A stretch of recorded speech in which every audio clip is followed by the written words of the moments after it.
Howdy, folks. It is Tuesday, April 8th, and welcome back to another episode of TASB Talks, the podcast bringing you the latest happenings and insights into Texas public education. I'm your host, Matt Mitchell, and I'm joined again by Dox Gonzalez, Division Director of TASB Governmental Relations. Are you tired of me yet, Matt? No, I was just thinking, well, do I call him a recurring guest? Because he's kind of been our only guest for the last several episodes. Co-host, what do you want your title to be this time? Guy off the street. Guy off the street. We just pulled off the street to talk Yes. about all things public education. Yes, Sure, yeah. sure, love it.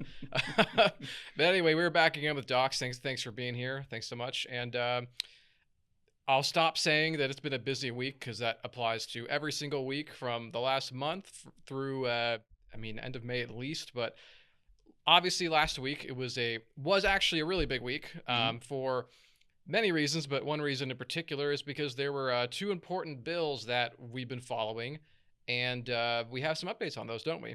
Yes, that's right. So last week was the House Public Education Committee's hearing to really a formal hearing. So it wasn't a public hearing, but a hearing where they passed out both House Bill 2 and Senate Bill 2.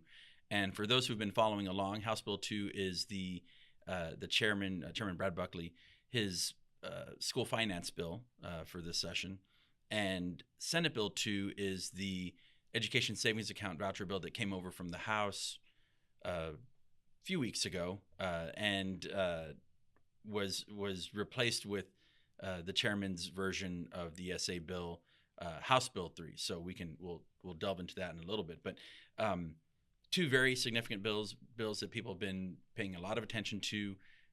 They had the public hearings for it, I guess 2 weeks ago, or I don't even remember if it was 3 weeks ago. It's all running together. It was sometime in March, I believe, late March, and very long hearings on these issues. One of them went overnight into the next morning, so a lot of testimony taken.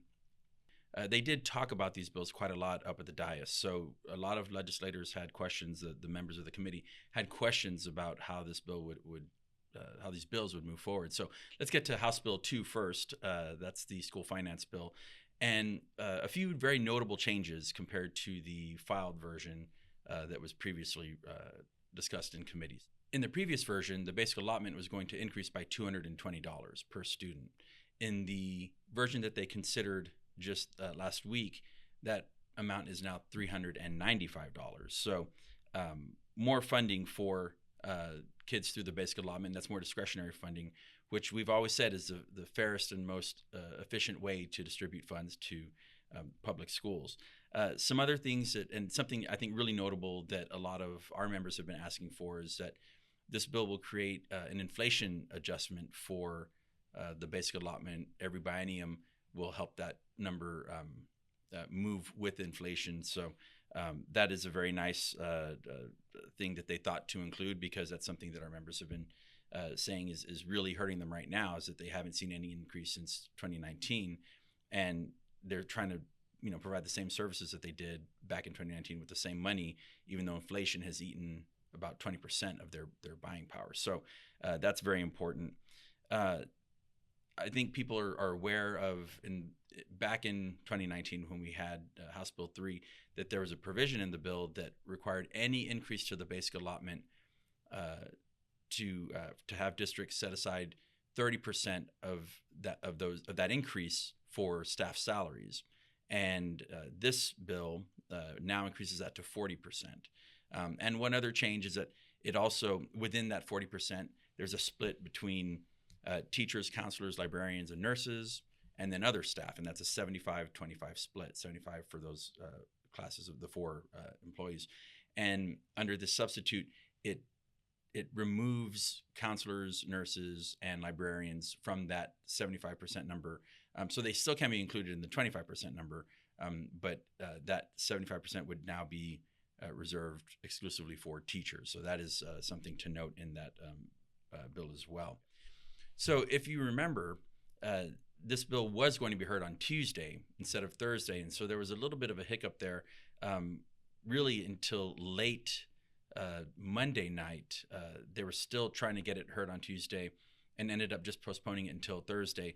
And a lot of that was around the runs, the district runs, basically what it would look like in real dollars, if the bill was passed. And so the chair was waiting on making sure that all the members of the committee could see those numbers, and there were other issues that needed to be ironed out, and even through the hearing on Thursday, there were a lot of questions around a formula transition grant that would help make sure that no district was negatively impacted by this change in the school finance system. And whenever you do this, and the chairman said this on Thursday, it's like when you pull one string, it unravels, threads down the row. And so they really have to spend a lot of time working that and cleaning that up. And so even though they passed the bill and they passed it out almost unanimously, they passed it out 13-2.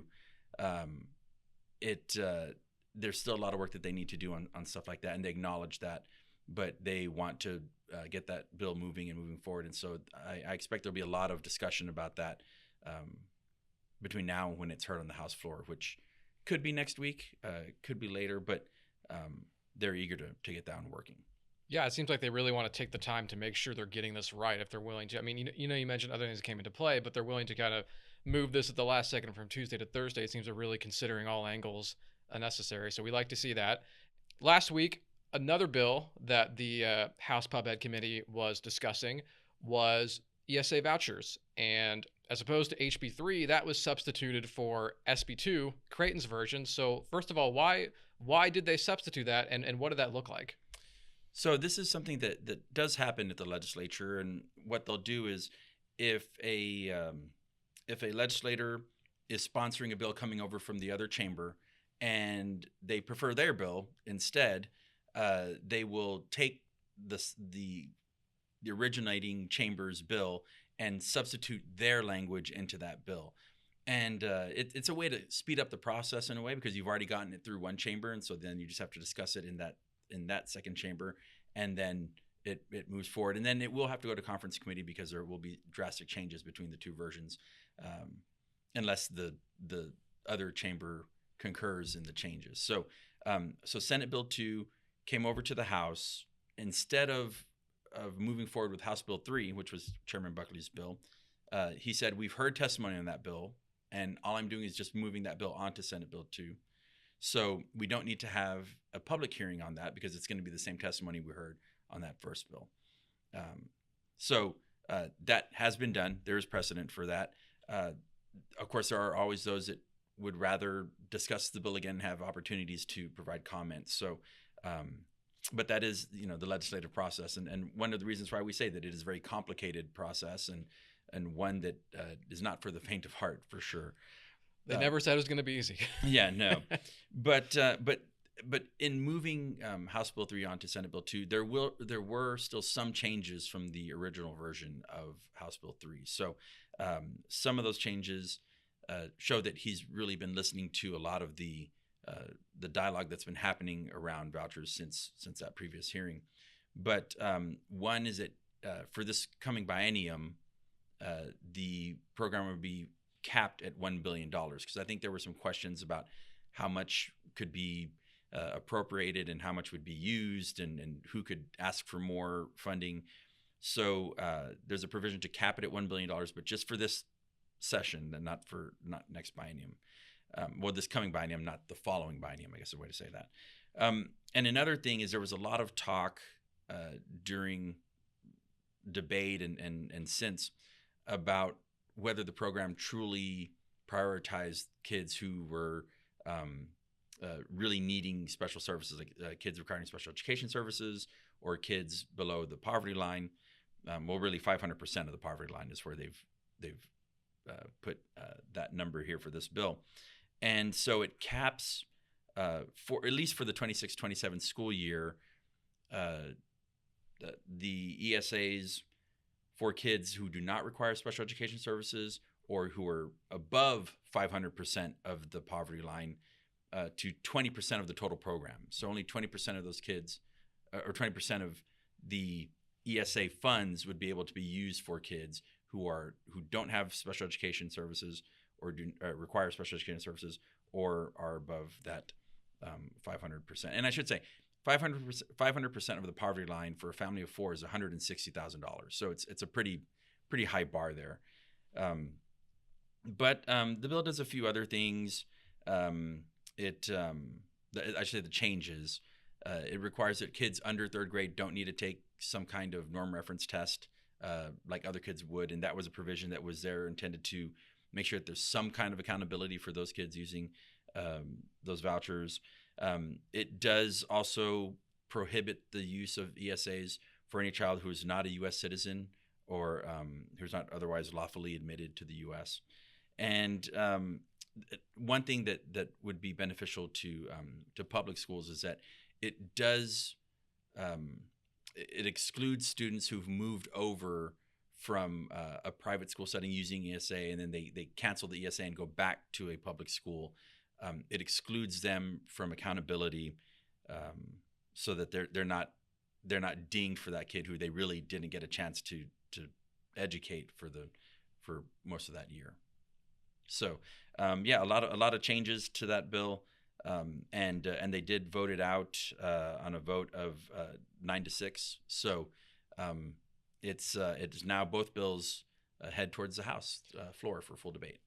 And when do we expect that to happen? Do you have a date you can tell us, an educated guess maybe, and then kind of what happens once that happens? Yeah, I've heard next week, but I'm not really sure. And there could be a date out there. I just haven't heard it. But once it is announced, it's put on the calendar. So it's got to go through calendars committee. They'll put it on a calendar. Once they get it up on the floor, they will lay the bill out, and then they'll take amendments on the bills. They'll vote on those, each one individually. And then once debate is over, they'll vote on the bills. So it can be a very lengthy debate, one on the amendments and then on the actual bill itself. So I expect both of those sessions will go pretty long. Although, I expected that last session when we had a voucher bill, and when they brought up the Rainey amendment to render the bill ineffective, essentially. Well, at least the voucher part. That was a school finance / voucher bill, if you remember. When they rendered that part ineffective, it was kind of downhill from there. It was very quick after that. So, I can say that it's going to go a long time, and then something can happen that just shortens it completely, and you just never know. And so in the meantime, while we're waiting for these bills to both make it to the floor, what can trustees be doing to reach out to lawmakers and policymakers? Well, trustees really need to be letting their local legislators know how these bills would affect their districts and their students. So they need to be looking at House Bill 2 and the provisions in there, and let them know how that would impact their funding locally, and if it would help them as much as folks think it would, or if it would not help them. Anytime you have a school finance bill, it's going to affect every district differently, and even neighboring districts can have wildly different outcomes. And so it is really important if our members work with various associations or groups that provide runs for them, they need to go ahead and be working with them to get those runs and make sure that they're reviewing them and can present to their legislators what those numbers are going to look like. On the ESA bill, it's important to let them know about their community and what their community wants or doesn't want, and what they see are the real needs in their communities. And so they really need to be reaching out to them now, leading into next week, about these two very important issues. So while we keep our eyes and ears on those two issues going forward, we want to circle back to this week in particular, Thursday, April 10th. It is going to be the day that the budget is discussed in the House. So why don't you walk us through kind of what that's looked like historically, how that process usually works, and kind of what we could expect this year? Yeah, so thankfully the amendments to House Bill, Senate Bill 1 will be going forward this year, they have been filed already. And so we are currently going through and looking at those and seeing the ones that pertain to education.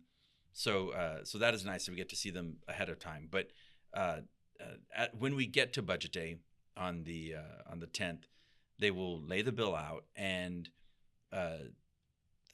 Chair Bonin will likely go over the overview of the bill, and then he will call up individual subcommittee chairs. So the budget is divided by subcommittees that work on each part of the budget independently and then bring that to the main appropriations committee to work on that bill. And so when it's there on the House floor, he will invite the chair of Article 2, Article 3, one, they're all different articles. Education is Article 3, and that includes both K through 12 and higher education institutions in that section. So they will, when they get to the Article 3, each article will have amendments presented. So they'll go through those amendments by article. So when they get to the third one, which is education, that's when they'll start taking all of those education-related amendments. Now, that's usually how it's gone, and that's how I remember it. It's up to them how they do it, but that's my best recollection. That's what happened last session. So that's what we expect to see, and again, it could be a very long debate or it could be a very short debate, and it really just depends on how plucky the members are feeling, and if sometimes you have a member that is very concerned about a certain issue and may try to offer maybe not amendments but comments to the same effect on every amendment or on every section of the bill. So you just never know how that's going to go, but if everything runs smoothly, it could be a relatively quick day, but it could drag on if folks are trying to make points and get a lot of amendments, and there's a lot of discussion. Well, let's hope it's a good day at the House on Thursday. Let's hope that goes smoothly. So we'll keep our eyes and ears on that as well. And just remember, make sure to reach out to your legislators over the coming weeks, and also keep an eye on the legislative report, which, again, Docs, you were sending that out multiple times a week at this point, at least once or twice a week. A few times, yeah. A few times a week. There's some great tidbits of information in there. Also, you can subscribe to Texans for Strong Public Schools. That's our newsletter. More content coming at you from there. And once again, thanks for being here. Thank you for continuing to be our recurring guest. Thanks, Matt. I'll bring some friends next time, and then that way, yeah. The more the merrier. Sure. Yeah. We have to add a few extra microphones in here, but we can manage that. Yes, we can do that. So thanks so much for being here. Thank you all for tuning in. As always, you can find us on Apple and Spotify, or if you feel like watching us, you can find us on YouTube at the at Tasby News YouTube channel. So thank you so much, and we hope you have a good rest of your week.